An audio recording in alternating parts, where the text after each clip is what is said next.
Vroom, vroom, all aboard the news muscle car. Choo-choo goes the car horn. Here's some news. The Democrats are out of control. Really? Sprinting to the extreme far-left bullies with their fascist ideas, spreading division and hate like Far left of better healthcare, communist human ideas, rights, not fascist. and unions. Fascist is far right. Class action lawyers?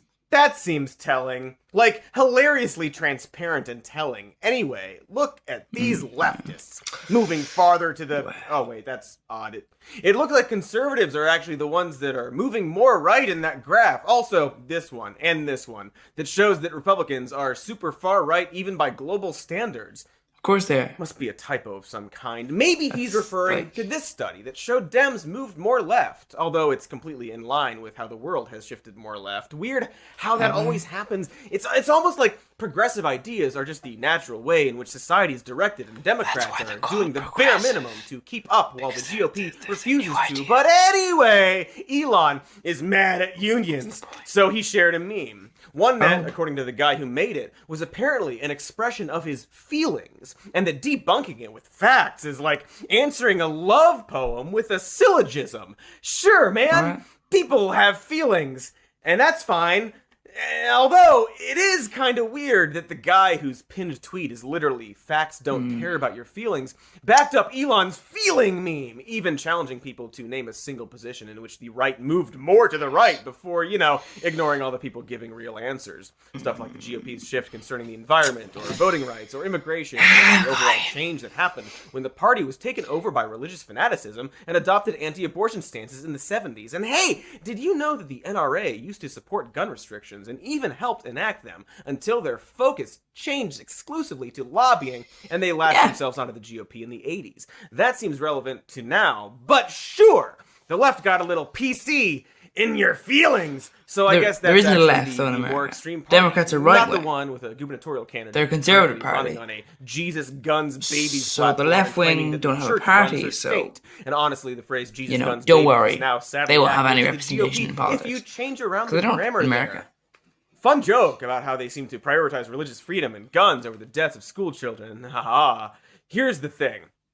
I'm sure there are folks on the left that are very extreme, just like there are folks on the right who are as well. But the difference is that those extremely left-wingers aren't in office or running for office, nor are they being embraced by the mainstream Democratic Party. That's the thing. Elon made it clear that the meme wasn't about the left or the right, but Republicans and Democrats. And that's which are both what we're right. here today to talk about. Not So- the Elon stuff, but also stay fucking tuned for a new It's Elon not about episode, that. folks. Because boy, yum yum yum, we love it. Blah! No, we're going to talk about the primaries, specifically the Republican primaries, and most specifically, King specific, we're going to discuss the Republicans in the primaries who are... Weirdos perhaps need to. That's actually a very long list. A lot of turds floating in the pool. So in the interest of time, today we're going to focus on just 3 large turds. 4 if you count Elon, which we shall. Maybe even a surprise 5th. Sneak a little extra turd in your pocket for you. Yeah, you like extra turds in your pocket? No? Too bad. All right. But mostly 3 candidates that perfectly represent every era of the recent right-wing regression into extremism. Starting with the very obvious elephant in the room. The concern plaguing everyone's mind in June of 2022. The war on Christmas. Now, you may have thought the war on Christmas was just a religious right-wing ploy to stir up hatred against the godless left. Which, yes, of course. But, in fact, the war on Christmas is very real, and like all wars, has left carnage and suffering in its wake. Elves with gangrenous trench wounds, dead reindeer getting their eyes pecked out by crows, disease, famine, Frosty the Snowman melting in a flurry All of Americans' napalm, form of Christmas Rudolph that going are not full-blown religious Colonel in Kurtz any way. and getting brutally killed by Blitzen. But who, in the name of all that is merry, who would declare war on Santa himself? Well, Santa's also not religious. Wow! You guys, you cannot believe. Is that Tina Fey? She put it on her Glassburst Governor Sarah Palin. Dear cheesy Christ, she's back. That is, of if you course, go to One former governor Christmas, and VP candidate you gotta Sarah get rid of Palin, Santa, seen in that reindeers, previous clip, and emerging basically from just the fresh be, carcass of a pink bear she killed you on a know, dystopian singing show apparently designed to give the entire country a rage stroke. Presbyterian. Palin is currently running for beyond Congress requirements, in actually. Alaska because Then you're a the religious universe person who supports wants to Christmas punish and us doesn't like even more. war on Thank Christmas. you, universe. May we have another. More specifically, though, and according to her, she is running against the left's socialist big government America last agenda. But the reality, I dare say, is that Sarah Palin is waging an honest-to-Santa war on Christmas. Plain and simple, which we will get to. But first, for all you disgusting youngs, a quick refresher on exactly what brand of hell Sarah Palin is. Because she wasn't always just America's hip new masked singer, much like how George Bush wasn't always the candy-sharing dear old Ellen confidant. It turns out she's a bad person, you see. In fact, while there are certainly other instances of the right going more to the right over the years, you could argue that Palin's vice presidential run was actually the foreshock to the much larger Trump era, if not a key propellant to the MAGA wave entirely. Sarah was a major ringleader of the whole racist birtherism of the Obama presidency, as well as the Tea Party movement that absolutely pushed the GOP more to the right.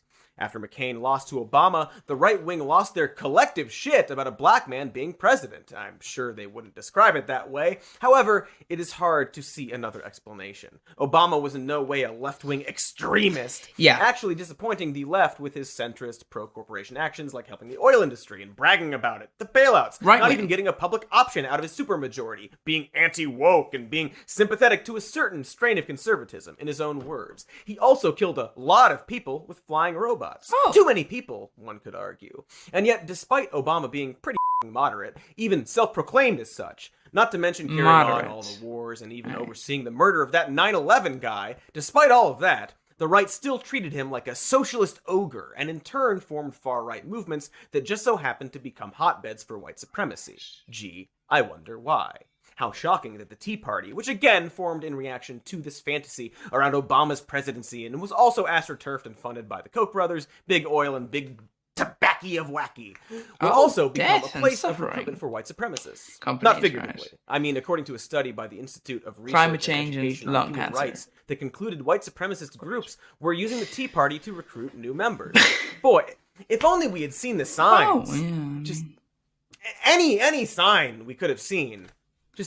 Just a single sign is all I'm asking for. Wow, the white supremacy really came out of nowhere. So yeah, Sarah Palin is a racist party clown. Arguably the worst kind of party clown.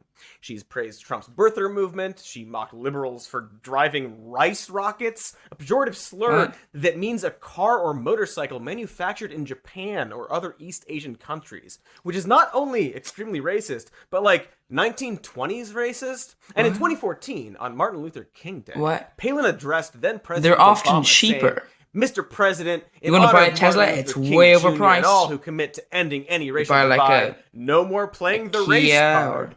But hey, maybe Alaska wants far racist cheaper for some reason. The flaming crosses are a good source of heat, I suppose. Well, unfortunately, it turns out that along with being a racist, Sarah Palin also cannot govern. After she helped John McCain lose the campaign against Obama in 2008, she returned to being governor of Alaska for about a year before resigning in 2009, citing the financial burden of the many, many, many legal complaints against her. Palin was involved in some real folksy ethics violations, such as Troopergate, when in 2008, she dismissed Safety Commissioner Walt Monaghan, allegedly because he didn't fire State Trooper Mike Wooten, who was in a messy and heated divorce with Palin's sister. The Alaska Legislative Council investigated and found out, wow, gee, golly, wow again. She did get into a bit of an ethics pickle with that one. Along with that, she also had around 19 other ethics complaints filed against her, including one for accepting improper gifts via the Alaska Fund Trust, something she used for, and this is true, getting her supporters to help pay for her legal defense against other ethics violations. Despite all those gratuitous legal money issues, she went back into the fray in 2017, this time suing the New York Times for libel. The case went on until 2022, when she got COVID and the trial had to be paused. But, at least she was vaccinated, right? Nah! Who am I kidding? Of course she's not. It'll be over my dead body that I'll have to get a shot I will not do it. Oh, well, it'll be over your dead body then, because, be careful of your I won't age do it, and your lungs. they Don't better smoke. not touch my kids either. Or I don't know, What? maybe, hopefully she's a liar instead of being extremely irresponsible, I guess is what I'm hoping. Oh, Anyway, they that are. libel case with All the of New them York are. Times was about an editorial Politicians, they I mean. ran, pointing out that Sarah Palin had a map on her Political Action Committee website that featured former Arizona Representative Gabrielle Gifford's district in crosshairs, among other Democratic opponents. Jesse Kelly, the Tea Party Republican running against Giffords that Palin endorsed, also had a campaign event described as "Get on Target for Victory" in November. Help remove Gabrielle Giffords from office. Shoot a fully automatic M16 with What? Jesse Kelly. Palin initially responded Oh. to criticism about her crosshairs map by doubling down, writing, "Don't retreat, instead, reload." Wow. Guns, I assume. Then, in 2011, at a constituent meeting, Gabrielle Giffords was shot in the f***ing head, along with 19 others, 6 of them being killed. Giffords survived, but was severely wounded. America then tightened its gun laws, and there hasn't been a single mass shooting since. Fact check pending. So in 2017, the New York Times editorial speculated that Palin's crosshairs political map may have incited the shooter, then immediately retracted the claim. So Palin sued, then in 2022 lost the case because she couldn't prove the New York Times were being malicious. Probably because they were just stating the things that had happened. Like how, boy, it seems like the GOP really loves encouraging gun violence and then pretending that gun violence isn't the problem. Also, an interesting aside about this trial. Sarah Palin used the exact same legal team that Peter Thiel used when he sued Gawker. Thiel is, of course, the founder of PayPal. Hi, Elon! And now a general right-wing money ghoul currently funding certain GOP politicians. And I don't know, maybe also Sarah Palin? It's probably which not some a have great idea to speculated give money to need a backer politicians, for continuing because it makes you look against super the corrupt. New York Times. Like, why the Seems fuck would you pretty give money much to them? exactly like that, I speculate. Anyway, good luck on your case, Sarah. Oh, that's a shame. No speck of proof, trombone sounds, etc. Of course, this was all a lead up to the aforementioned war on Christmas that Sarah Palin is definitely waging. And what I mean is that Sarah Palin is running for Congress in Alaska against a man known as Santa Claus. I say he's known as Santa Claus because that is his legal name. There are also 48 other candidates for the primary election, but who gives a shit when one of them is the jolly old elf, Mr. Mom Kisser, we love to call him, the Hitler of giving gifts. Classic Santa nicknames. The seat is open because former Republican Representative Don Young died and had held the seat since 1973, which seems like a sign of a thriving and healthy democracy. Wow. But what's important here is that yes, Santa And is power real, for that man. and yes, he's a Bernie Sanders. I came de Valera. And yes, he lives dictator. in the North Pole, as in the city of North Pole, Alaska. And by city, I mean small town in the dead center of the coldest U.S. state. Home to the Santa Claus House gift shop and what I'm assuming to be the most depressed teenagers who ever existed. Anyway, Santa Claus won a city council seat in 2015 and is a self-described democratic socialist. He legally changed his name to bring awareness to children's issues of safety, welfare, and health. He's also in favor of expanding Medicare and reducing military spending, supports ranked choice voting, unions, child tax credits, Medicare for all, and is only spending $400 of his own money on his campaign. We love him. Look at him! Some of it sort of positions me directly in opposition to Sarah. Sarah was up here a lot longer than I've been, and she has some baggage from way back when. So I'm trying to All turn a bribery, leaf for whoever corruption. might succeed me in that particular office. And I'm not spending more than $400 on my entire campaign. So that should be a real signal saying no outside influence. One thing that I wrote a while back, which I'm just going to refer to, ranked choice voting reduces partisanship, encourages more candidates to run, boosts voter turnout, takes power away from special interests and out-of-state influence, and makes it almost impossible for anyone to rig an election. What are your main 3 policies? Well, as I mentioned before, Medicare for all, union support, child tax credit, a wealth tax on the tippy-top wealthiest in the United States, remove the cap on Social Security contributions. He's about as close to a real Santa Claus as you can get. So obviously, in the spirit of our current political system, he's not doing well in the polls. He didn't even get enough voter support to make it into the must-read Alaska poll. So currently, the race seems to be between independent Dr. Fisherman Al Gross, Republican software company CEO Nicholas Bejic III, and maybe Sarah Palin. Behind Santa, Al Gross is probably the best option there. He is somewhat pro-environment, pro-reproductive rights, and pro-single-payer healthcare, but is not in favor of the Green New Deal and is in favor of drilling in the Arctic National Wildlife Refuge. So, like, less pro-environment? I don't know. Yeah. He's fine. Not better than Saint Yeah. Nicholas, but better than Nicholas Bejic III, that fancy little rascal, and better than Sarah Palin, who was endorsed by Trump and whose platform is just basically oil and gas jobs, because she sucks and has no actual solutions. So it'd be great if Like most politicians. Mr. Gross won in a state that is pretty conservative. But still, again, he's no Santa Claus. He's a Santa stand-in, a Santa consolation prize. Like when your parents tell you you're gonna get to see Santa Claus, and then your uncle comes down the stairs wearing a beard that doesn't fit, belches, hands you a pen he got from the car dealership and says, "Merry Christmas, Kobe." Oh, that's... It's a hypothetical situation that I'm not emotional about still at all. I don't carry the pen around at all times. My point is, this election is happening the weekend after this is out. And, you know, will probably be a shit show, what with the 48 candidates. So I don't know. Vote for Santa is what I'm saying to all of my Alaska viewers. Or perhaps you have a better grasp of what's going on up there. So in that case, vote for whoever you already plan to vote for. But again, I hope it's Santa. But more importantly, just, you know, don't vote for Sarah Palin. Although I guess this is technically an example of the right not moving at all, right?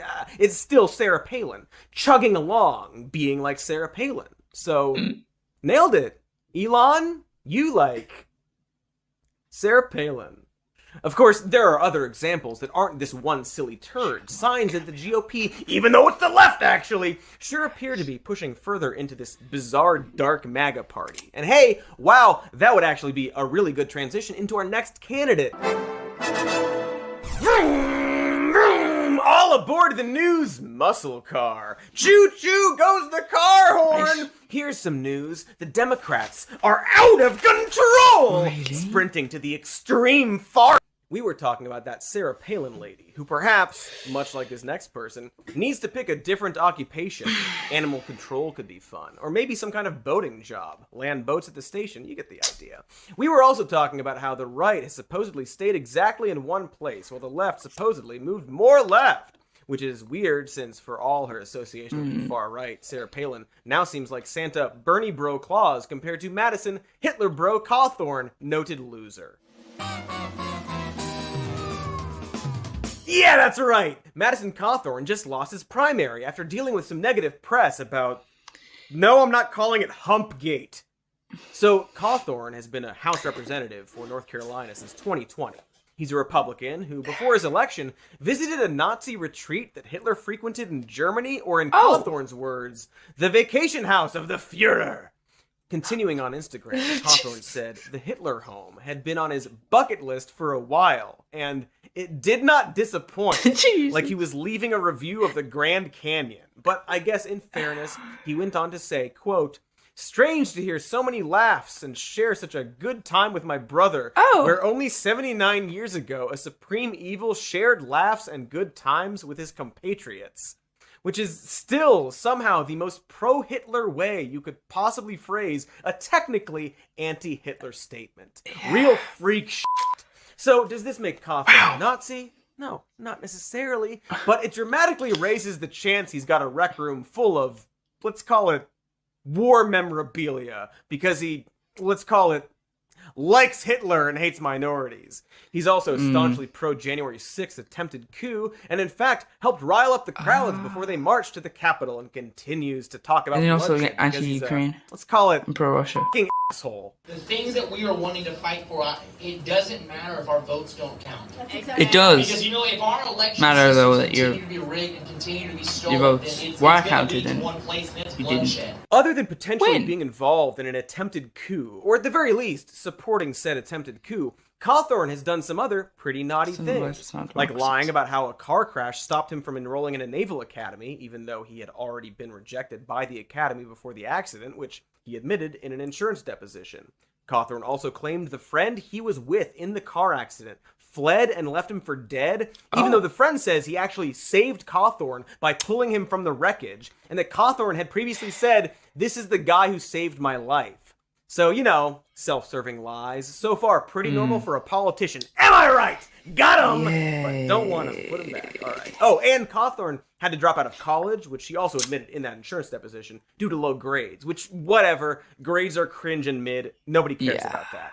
But also, over 150 students signed a letter accusing him of being a sexual predator. Oh! So, there's that. Cawthorn also That might tried be to the bring a reason why he loaded dropped gun on a out. plane twice. He was charged for driving with a revoked license twice. He may also be involved in an insider trading pump and dump scheme with Let's Go Brandon anti-Biden cryptocurrency, which is a sentence I hated saying and feels bad in my mouth, like a briny, sandy badness bubbling in my throat hole. But even the stuff he does say out loud in the open is not great. In an anti-abortion speech, he called women earthen vessels amidst a series of words that sure sound like a nonsensical evangelical rant as opposed to the reasoning of a lawmaker. Precious works of our Creator, formed and set apart, meet death before they breathe life. What? Eternal souls woven into earthen vessels, sanctified by Almighty God and endowed with the miracle of life, are denied their birth by a nation that was born in freedom. What is he saying? God's breath of life blown away by the breath of man. Jesus Christ. This cruel and fallen world may seem too filthy for their very presence. But these precious temples are crafted in the image of God himself. One day, perhaps when science darkens the soul of the left, our What? nation will repent. But until then, the carnage of this unconscionable deed will stain the fabric of our nation. I am What? not a woman, sorry, but I'm almost certain that women don't like being called earthen vessels. In fact, I'm just going to call a woman right now. We're going to ask, all right? We're going to go straight to the source. We're going to find out once and for all, okay? Hi, Katie. Yes, hi. Can you lower your... He got loose? Well, did you use iron bars? What about the sponges? How many sponges did you cram in there? Yeah, I think my There's your problem. That's not enough sponges. Oh, I had a question, actually. So, do women like being called earthen vessels? And she hung up on me. Okay. Anyway, Cawthorn's also gone on a rant against the culture today, trying to demasculate all men, and said women should raise their sons to be monsters in the name of preserving masculinity. He's basically if you put all of 4chan in that weird science machine to make the ultimate creep. Our culture today is trying to completely demasculate all of the young men in our culture. No, they're not, You can actually. look at the testosterone levels in young men today, and they are lower than throughout all of history. And there's a lot of reasons for this that we can get into later. But my friends, they're trying to demasculate No, they're the not. young men in this country because they don't want people who are going to stand up. No. And What? so I'm telling you, all of you moms here, the people America who are has a most massive vicious in our, army in that our they movement, force if you are into raising killing a young innocent man, civilians please in the raise countries. them to be a monster. And they, Raise- have a culture Okay, there. so he's a that's- raging sexist. But is he a racist too, I ask, being fully aware that he is? But it's nice They to stand up and pretend, die, you know, that's what just for a happens. minute. Stupidly. That's a sweet little minute. Yeah, they're already racist monsters. But no, it turns out that the male guy who gave a children for it. 5-star rating to Hitler's vacation home is indeed a bit of a racist. In 2020, Cawthorn published an attack website against his opponent, Mo Oh. Davis. Meanwhile, a journalist named Tom Fiedler wrote both positively about Mo Davis and ran fact checks against Madison Cawthorn. Now, both Fiedler and Davis are white men, so it may be a bit perplexing that somewhere in this story Cawthorn managed to be super racist, but to his credit, he did! This motherfucker squeezed racist water from a stone by writing that Tom Fiedler, the white journalist critical of him, left academia to work for non-white males like Cory Booker, who aims to ruin white males running for office.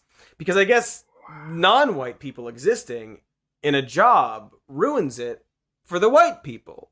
What is with these guys and Depression-era racism? Anyway, Cawthorn would go on to defend his action as a typo or something, claiming the syntax of our language was unclear. Our? Which is a lie, because it was clear, and there's not really a comma or an M dash, or dare I say even an N dash, umlaut, or interrobang you could throw in there to fix it. He also proposed a 52-point plan to turn America into a fascist country. Sorry, I mean, abolish the Department of Education, make English the official language of the U.S., make sure everyone can carry and conceal firearms in every state without a permit, make the U.S. government recognize that life begins at conception, and a bunch of points all about making sure the environment is basically all the wrong solutions in one convenient package. Like an anti-multivitamin that gives you scurvy. Also, he punched a tree, like, a lot. Oh.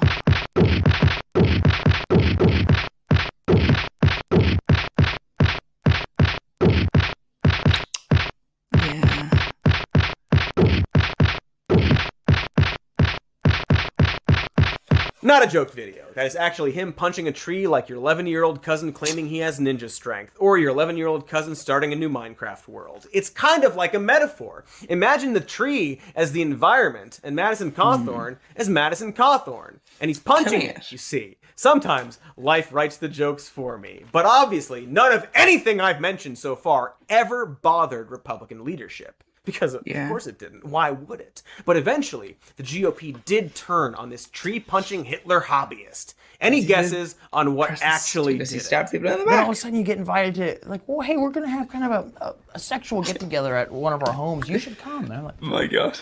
What did you just ask me to come to? Yeah. And then you realize they're asking you to come to an orgy. Yeah. Or the fact that, there's some of the people that are leading on the movement Trump trying really, to remove really likes addiction in our country. And then you watch them do a key bump of cocaine right in front of you.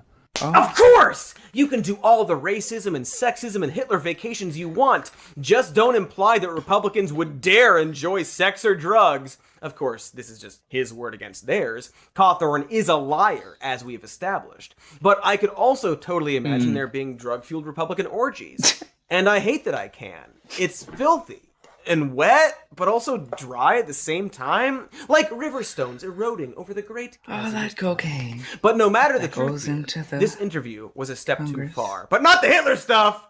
And pissed off his fellow Republicans enough to challenge him in the primary. Not to mention a very stern talking to from Kevin McCarthy. A talking to that this reporter is going to claim made Madison cry. Dad said he was disappointed in Madison, and Madison admitted to Dad that he may have exaggerated those orgy claims. Also, Dad is what McCarthy likes being called at the orgies. But even after this stiff verbal spanking, the definitely not having secret orgies, even though we're really defensive about secret orgies, Republicans weren't done with Cawthorn. Suddenly, mysterious sources close to Cawthorn started to offer up some dirt on him, which it seems like would be really easy given all of the lying, possible harassment, and horrible things he's just said out loud on purpose. But those weren't the things that were dug up. Instead, it was Cawthorn wearing earrings and lingerie on a cruise. The Republican base wouldn't like that. Okay? That's maybe the only halfway cool thing he's done in his life, and it was for some contest? And yet, Occupy Democrats, a totally progressive and LGBTQ-friendly organization, tweeted, "Breaking! Photos leak exposing MAGA rep Madison Cawthorn partying while dressed in skimpy lingerie and hoop earrings while drinking with women. Cawthorn previously claimed that he refused to attend Republican cocaine orgies. Retweet if you think that he must resign!" And wait, what? Why is wearing hoop earrings and lingerie bad, or something he should resign over? Maybe he should resign over the lying, the coup attempt, the very probably Nazi memorabilia that, while I have no evidence of it, he definitely probably has and cuddles. This, of course, wasn't the end of the attacks against this fasci entity. It's a democracy, a political action committee founded by 2 North Carolina Democrats called American Muckrakers continue to dig up and push out other evidence against Cawthorn. And by evidence, I mainly mean a bunch of ew, yay attacks for some mind-blowing reason. There are a bunch of videos that Cawthorn attempted to explain away, and you can look them up to jerk off to or whatever, but we don't have to show them here. And sure, there's something to be said about the hypocrisy whenever stuff like this comes up with anti-gay politicians, but it's still pretty f***ing disappointing. Not surprising, but disappointing. That thinly veiled homophobia is what tanked his election, as opposed to all of that fascism stuff, or even that crypto insider the trading. Republican base Or, don't mind you know, insider how trading or 150 students fascism at his or anything like college that. signed a letter Their accusing him issue of sexual is if you're predation, which seems more transgender damning than him being or gay secretly or gay bisexual or whatever. or like, geez, I don't anything know. like How that. about him openly calling for people to threaten election officials? So everybody, I'm telling you, I'm encouraging you. Please get on the phone, call your congressman, and feel free. You can lightly threaten them. Jesus And Christ. say, you know what? If you don't start supporting election integrity, I'm coming after you. Madison Cawthorn's coming after you. Everybody's coming after you. Nope, it wasn't that either. It That would was be just, assault. what if he's gay stuff. It just doesn't seem as relevant, again, beyond the hypocrisy, compared to the other stuff I've mentioned. But at least they're actually investigating him for that crypto scam now, even if that's probably not what cost him this election. And heck, it sure would have been neat for Cawthorn to realize that what he experienced is only a fraction of the hate LGBTQ people have to deal with on a regular basis, which is a thing he did not realize. No, instead of doing any self-reflection or really making any change, after losing the election, Madison Cawthorn took to Instagram, posting a list of people he considered America First patriots, next to a rant calling for, and this is a direct quote, "the rise of the new right. It's time for dark MAGA to truly take command." Like, quite literally a Star Wars villain. Some masked dipshit named Jep Mooneater or whatever. Shit is like a literal extremist manifesto, stating that they have to defeat the cowardly and weak members of our own party. As in the establishment Republicans, you know, the people of Sarah Palin's era that have now been deemed not right-wing enough by the party that's totally not moving more right, because it's the left, you see. I don't know. Maybe this is the last we'll see of this massive wad. I sure hope so, but that post seems very telling. You're right, the Republican Party, you're just fascist of the or GOP, libertarian. let's call them leaders, who will boost off of Trump's election fraud claims to completely disregard any election results they do not like, even the ones where they clearly lost, like losers. Perhaps going to the point that they won't even try to pretend it's about fraud, but simply demanding that their ideology be in power despite it not having the majority support. In Arizona, a swing state, there was a now stalled bill introduced that would allow the legislature there to ultimately accept or reject election results based on whether they thought those results were fraudulent, which is a long way to say that they are trying to find excuses to overturn election results they don't like. Grabbing the community ball and saying, it's my ball and I'm going home. So even though it has been proven so much so that the last presidential election was indeed a fair one, or at least like Russia, as fair as all the other elections, dictatorship, some GOP candidates are now running on a platform of conspiracy theories claiming that it was fraudulent. It's basically the new Q. Remember Q? Remember how that didn't, go anywhere save for an attempted coup attempt, and yet barely anyone on the right was willing to admit that it was bad and wrong? Anywho, by pretending like the Democrats rigged the last big election, which they did not, the GOP is able to project their own desire to actually mess with elections under the idea that they did it first, while also appealing to that Trump base. Because thanks to our loser crime president, polling has shown that most Republicans have lost confidence in our election integrity. But an interesting detail is that the majority polled also think that the elections in their local area were run just fine. And the problem is other areas, meaning that it's a gaggle of conservatives who all think everyone else's state is the bad guy, but not their state, probably because they've seen no actual evidence, but keep being told there's a problem, because it isn't actually a problem. But again, despite these facts, we can expect both the primaries and midterms to be jam-packed with a country kitchen buffet's worth of legal meddling and tampering that will be bound to zero integrity or specific morality beyond the GOP candidates simply wanting to win. For example, you probably recall all of the many ads with Republicans denouncing and making laws against mail-in voting. Except, sure enough, we're now seeing some GOP candidates suddenly embrace mail-in votes that might benefit as they them win. After all. How strange! Why would you remove something that helped you win? They don't believe in anything, so they can say they believe in anything. So yeah, fun preview for the midterm elections, not to mention that as of the day we shot this episode, a report came out detailing how Republicans are currently implementing a massive recruitment campaign specifically looking for right-leaning poll workers to connect with a web of local lawyers and district attorneys. While the claim is to have conservatives more represented in election certification, according to one election watchdog group, this level of coordination has never been done by a political party before, is focused primarily on swing states, and seems designed to, quote, create massive failure of certification in areas that tilt toward Democrats. Literally, what they accuse the Dems of doing. Literally, attempting to steal elections at a local level by placing operatives into the area. Extremely f***ed up. And even if that doesn't work, I'm still willing to bet that if any of the ultra-dark Omega MAGA folks lose those midterms, it won't be the last we see of them. Just like how I'm sure we won't see the last of that loser Cawthorn, much like we didn't see the last of that loser Sarah Palin, who I hope stays a loser and goes away for Christmas's sake. So that's the old GOP and the new GOP, both losers if you happen to notice. But now we're going to talk about a winner. And by winner, I strictly mean in the legal sense, because it turns out that primaries aren't the only way people are vying for their candidacy. Nor does it seem like certain people who really need to go away are going to do that anytime soon. No, certain people really want to stick around no matter how embarrassing they are to this already embarrassing country. And we're going to talk about them. But of course, I would be a complete dip if I didn't first turn it over to ads. I just be a real poopy head, you know? So here are some ads from a non-pooped up. We're done with ads. We talked about Palin and Cawthorn and a little bit of Elon. So that's gotta be the worst of it, right? Am I right?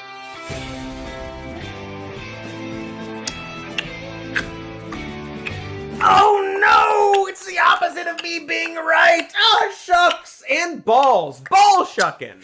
Earlier last month, a U.S. administrative judge ruled that Georgia Republican Representative Marjorie Taylor Greene would be allowed to run for re-election despite her role in both promoting and downplaying the January 6, 2021 attack on the U.S. Capitol, during which an army of Trump supporters stormed the Capitol in an attempt to prevent Congress from certifying Joe Old Biden's 2020 election victory. However, the ruling is apparently only a recommendation, and the ultimate decision as to whether Greene will be allowed to run for re-election will be up to Georgia's Secretary of State, Brad Raffensperger. Because, I don't know, man. Laws are weird and confusing. Whatever the reason, though, Raffensperger sided with the judge anyhow, giving Marjorie Taylor a green light. Haha! Like her name, she tried to do a treason. Also, she won the primary. Fucking congratulations, you immovable shit. Greene was part of a new crop of Republican House members, including the aforementioned Cawthorn, as well as Lauren Boebert, Matt Gaetz, and Senator Josh Hawley, seemingly congealed from the same Discord server of teenage racists. Much like the rest of her pals, Greene's brain has been thoroughly honeycombed by conspiracy worms, which means she supported QAnon, the Great Replacement Theory, Pizzagate, that Jewish space laser thing, and 9/11 truthers. She's publicly stated her belief that the Parkland shooting was a false flag attack meant to strip Americans of their precious guns to the point that she followed around and harassed David Hogg before running for Congress. Also stated that Nancy Pelosi, Hillary Clinton, and Barack Obama should be executed for the crime of being Democrats. Also, she just generally looks and acts like the Cruella de Vil of a Muppets movie. I probably don't have to explain who Marjorie Taylor Greene is to you, but always want to stress that in any other reality, beliefs like hers would prevent you from getting a job at Friendly's lest you start handing out anti-Semitic literature with each scoop of cookies and cream. But in our extremely flawed universe, 1 out of 5 stars, terrible universe, Greene's viewpoints aren't just tolerated, but shared by several other members of Congress. And of course, so are her views that Donald Trump actually won the 2020 election. The lie that she and others stuck to even after the storm of violence that briefly took over the Capitol building. The recommendation regarding Greene's eligibility comes after a coalition of voters and liberal groups filed a lawsuit to bar her from Congress for her role in the January 6th insurrection. The suit was brought under the 14th Amendment, which forbids any person who has engaged in insurrection or rebellion against the United States from sitting in Congress. Makes sense. You know, because of the Civil War. Nobody wanted Stonewall Jackson coming home from killing his fellow Americans just to run for public office, which is good, because he didn't come home. He was accidentally shot by his own men, and that feels relevant, somehow. Like fomenting chaos for your own gain inevitably leads to personal destruction or something, Well, something like that. I'm sure Greene? it'll come to me when I sober up. Yeah. Greene was called upon You to never testify know. during the trial, which at the time America of loves this writing guns. makes her the first and only member of Congress to testify under oath about the events of January 6th. More pointedly, it's the first time a far-right member of Congress has had to respond under oath and face scrutiny about the litany of conspiratorial language and lies that they have spread over the last 2 years. And the result was, honestly, a little cathartic, but nonetheless depressing. Like using a power washer to clean your grandmother's grave. She was the first sitting member of Congress to testify under oath about January 6th, about that date and the lead up to it. I think a lot of us were watching to see if we learned anything about her conversations with the former president, her potential conversations with those who did end up storming the Capitol. I can say I don't feel like I learned a whole lot from today. I think a lot of that had to do with, like you said, her rather defiant responses, how often she said she just didn't recall, she didn't want to answer the questions, she pushed back against counsel over every little ticky-tacky thing, and she often dismissed the sources outright. Greene repeatedly falls back on a faulty memory to get around answering any questions about things she said on social media before, during, and after the insurrection. It's embarrassing, hilarious, and terrifying all at once. Like the cat in the hat doing nude gymnastics at your grandmother's funeral. Not the same one you power washed before, different grandma. Sorry about your grandmothers. Anyway, her unflappable strategy of answering "I don't remember" and "I don't recall" to statements that are a documented fact of public record perfectly illustrates how fragile the right-wing conspiracy narrative of stuff like voter fraud truly is, and how easily it falls apart when a single proponent is forced to answer a question truthfully. For instance, when asked point blank to confirm whether she believes Nancy Pelosi is a traitor to the country, Greene initially tries to pretend she doesn't remember, then quickly switches tactics and refuses to answer the question, calling it speculation. And then this happens. In fact, you think that Speaker Pelosi is a traitor to the country, right? I'm not answering that question. It's speculation. It's You've hypothetical. said that, haven't you, Ms. Greene, that she's a traitor to the country? No, I haven't said that. Okay. Put up Plaintiff's Exhibit 5, please. Oh, no, wait. Look at Hold on that. now. I believe by not upholding the securing the border, that violates. As soon as there's evidence.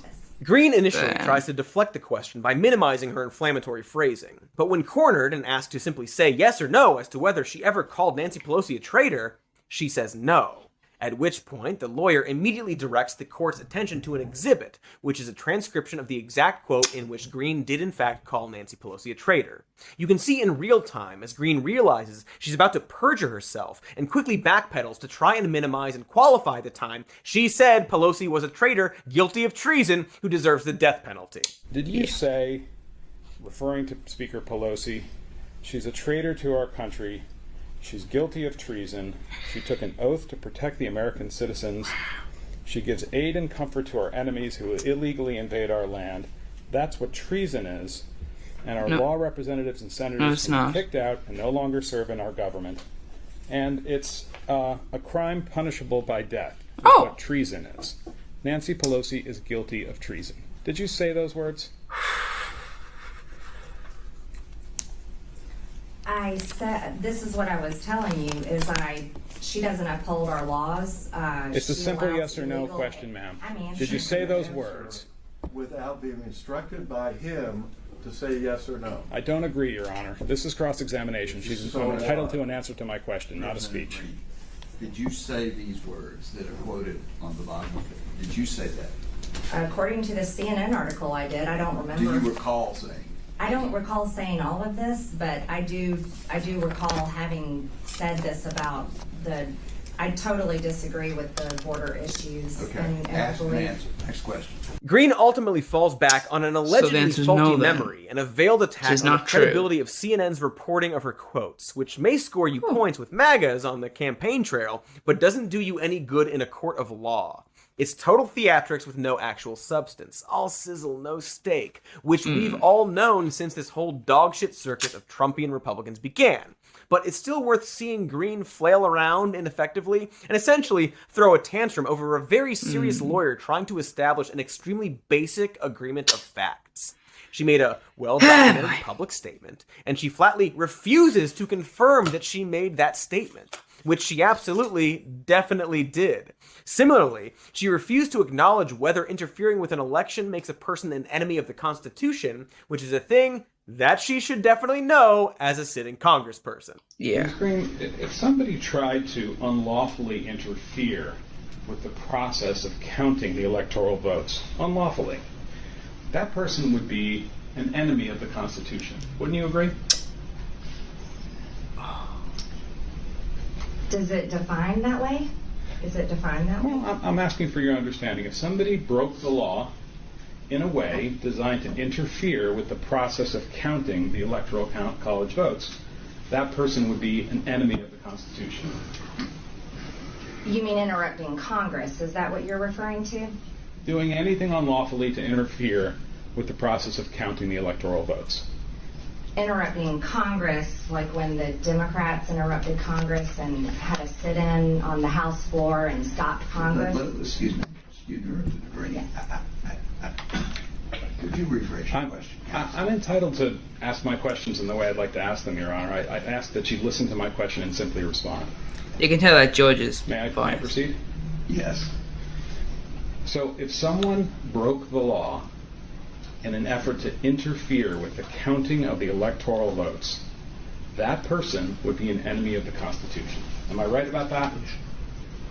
Breaking the law is unlawful. There's been over 700 people charged for what happened on January 6th. Right. And those people were trying to interfere with the lawful process of counting the votes for the Electoral College, right?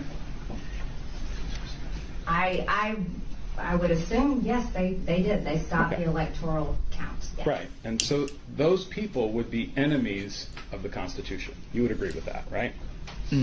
I don't know if it defines it that way. Wow. Some outstanding four-dimensional chess being played there. In addition to refusing to answer an extremely simple question, Greene tried some good old-fashioned deflection and whataboutism, equating 147 Republican representatives refusing to certify the result of a presidential election with the time a bunch of Democrats staged a sit-in on the House floor back in 2016 to force a vote on gun control legislation. Not to force a specific vote of yay or nay, mind you, just to force Republicans to allow the vote to take place, which, as you might have noticed, is substantially different from an army of angry Trump supporters violently seizing the Capitol building to overturn a free and fair election. In fact, that sit-in is just, like, part of their job. Voting on stuff is their job, Marjorie. This is also not the only time she was caught lying during the trial. At one point, Greene denied that she had sent a text message to former White House Chief of Staff Mark Meadows, in which she urged Meadows to tell Trump to enact martial law to overturn the election results and save our republic. But again, she absolutely did send that text because we have the text. We've seen it. It exists. It's a piece of evidence in this trial. It cannot be denied. And yet that's the only move Greene or any of her ilk have. Denying objective reality or pretending you don't remember, even when presented with evidence of your actions. It's a strategy that most people abandon when they turn 5, but which has steadily become the Queen's Gambit of the Republican Party. It's also something a really desperate and guilty person would do because she's essentially pretending to have brain damage in order to cover her ass. It's worth noting that Greene's memory suddenly became crystal clear when her lawyers insisted she was just as much of a victim of the January 6th attack as her fellow congresspersons. I was scared. I was very scared. I was concerned. I was shocked, absolutely shocked. Every time I said, we're going to fight, it was all about objecting. And to me, that was the most important process of the day. And I had no idea what was going on, and I just didn't want anyone to get hurt. I didn't want to see anything terrible happen. And it was very upsetting. I was very, very upset when I made that video. She's shocked! Shocked! that her endless stream of poisonous conspiracy rhetoric casting the Democratic Party as enemies of the state and Satan-worshipping pedophiles who must be fought and defeated would result in some like-minded conspiracy brains to steer their conspiracy bodies to the Capitol to fight and defeat the Democrats. So while it super sucks that this person still somehow managed to worm out of this and go on to win her primary election, it's important that we watch these clips. Because at the end of the day, the best solution we have to all of the ghouls I've mentioned, plus all the extra ghouls I haven't mentioned, is to shine a very direct and unflinching light on them. Ask them straightforward and serious questions. Persist with those questions, and suddenly their entire narratives and conspiracy innuendos and half-assed solutions immediately fall apart. Is this the moment to reform gun laws? You know, it's easy to go to politics. But it's important. It's at the heart of the issue. I get that that's where the media likes to go. No, it's not. It's where many of the people we've talked to here like to go. The proposals from Democrats in the media, inevitably, when some violent psychopath murders people. A violent psychopath who's able to get a weapon so easily. Yeah. 18-year-old with 2 AR-15s. If you want to stop violent crime, the proposals the Democrats have, none of them would have stopped this. Why does this only happen in your country? I really think that's what many people around the world just, they cannot fathom. Why only in America? Why is this American exceptionalism so awful? You know, I'm sorry you think American exceptionalism is awful. I think this aspect of it. You got your political agenda. No, it's God, honestly, God love you. Senator, it's not. I just want to understand why you do not think that guns are the problem. Why is this just an American problem? Well, it is just an American problem, sir. Mr. Cruz, why is America the only country that faces this kind of mass shooting? But you can't answer that. You can't answer that, can you, sir? You can't answer that. Why is this country? Why is it that people come from all over the world to America? Because it's the freest, most prosperous, safest country on earth. Video about what happened in Texas. Perhaps we'll do one in the future, but honestly, it's hard to think of something to say that isn't just a single unbroken scream. But it is truly breathtaking to watch people like Cruz firstly try to accuse people of going to politics when asking him, a politician, very direct questions. But I bring up this video because it's yet another example of a very serious, respectful, and direct person simply pointing out an obvious fact to a member of the GOP, and that member simply having no response. And the more we do this, the more people will realize that these people not only have zero real solutions, but are actively thwarting solutions for their own self-interest. Well, the hope is that more people will realize that. There's no real equivalent to Ted Cruz's or especially Marjorie Taylor Greene's behavior in the Democratic Party. Not that I'm particularly into the Dems, but when major GOP voices are blaming f***ing trans kids and doors for mass shootings, it's hard not to laugh at anyone claiming that the left is the real problem, or the real extremists, or the party of hate and division, after hours earlier saying on camera that the real reason you don't like them is because they are too supportive of unions and class action lawsuits. I wonder why. But it's hard to believe that the establishment Democrats are socialists or radicals when we can't even get them to fight for health care or actually defund cops or just look into cops or do anything to deal with gun violence. They're too busy protecting the Supreme Court from protesters and releasing Nancy Reagan stamps to kick off Pride Month.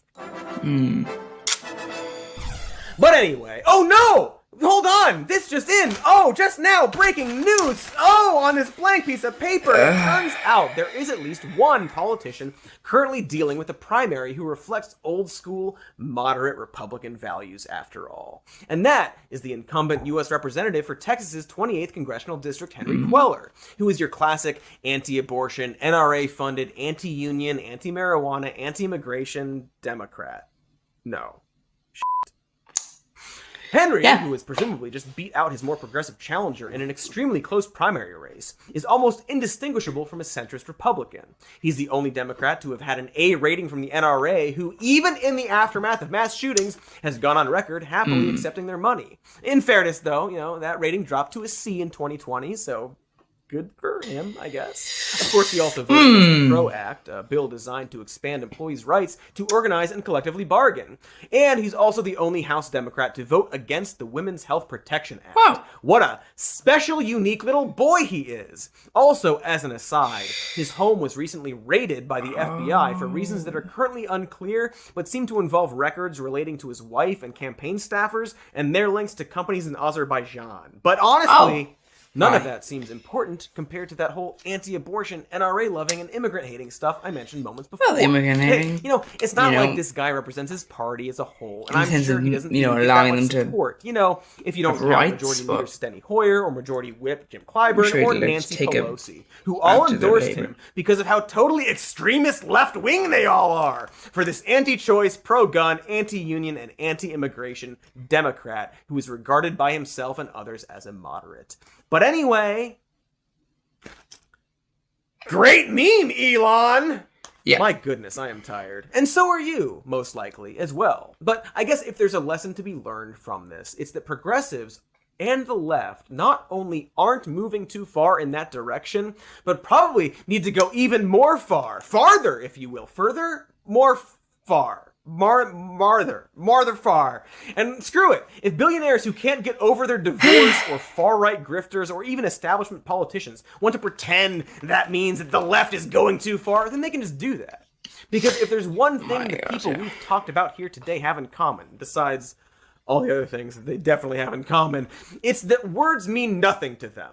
And anyone with a solid head on their shoulders should be able to realize that. And we just don't have time for the people who don't, because the right has actually been brazenly barreling toward absolute fucking oblivion for a while now.